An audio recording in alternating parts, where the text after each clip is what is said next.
Slovensko združenje za duševno zdravje oziroma enota Šentk Kranj je danes v uporabo dobila nove društvene prostore, ki bodo namenjeni vsem tistim, ki jih pesti duševno zdravje in so na žalost vse prevečkrat tudi stigmatizirani.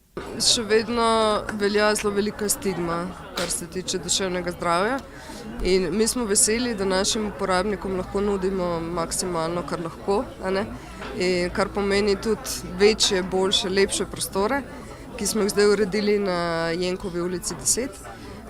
Tako da upam, da bojo prihajali z veseljem tudi naprej. Sigurno pa, da je velik dan danes. 10. oktober je Svetovni dan duševnega zdravja, ki ga je Svetovna zdravstvena organizacija razglasila z namenom promocije duševnega zdravja in vrednot ter sprejemanja stereotipov in predsodkov do duševnih bolezni. Nekje po predvidevanju naj bi se vsak 4. Evropejec srečal z težavami v duševnem zdravju enkrat v svojem življenju, kar je kar velika številka, če pomislimo, koliko je to.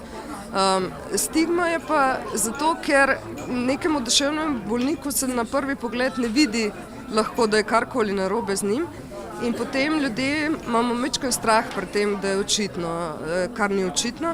Enota Šentk Kranj pa očitno deluje zelo dobro. Varovancem je pomoč nudena na področju 3 programov. Prej smo bili lokacijsko ločeni po programih, zdaj pa prvič smo v hiši, to se pravi vsi 3 programi so v istih prostorih.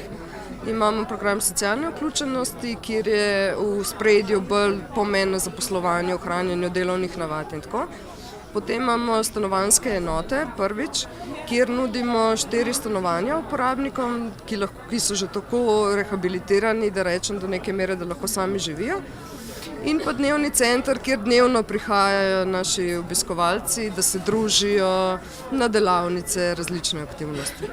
Slovensko združenje za duševno zdravje oziroma Kranjska enota pa v svojem poslanstvu nadgrajuje že obstoječe programe in uvaja nove.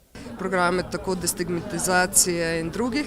Tako da zdaj na tem mestu v Kranju si ne upam reči, še če bomo dali 4., vendar delamo na tem, se širimo.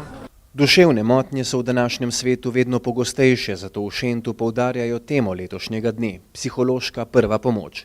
Stigmatizacija v nikakršni meri ne pomaga ljudem, ki so se znašli na robu družbe, zato je toliko bolj pomembno, da jih razumemo, poskušamo pomagati ali vsaj prisluhniti. Ne pozabimo, lahko se zgodi vsakomur, vam, meni, tebi.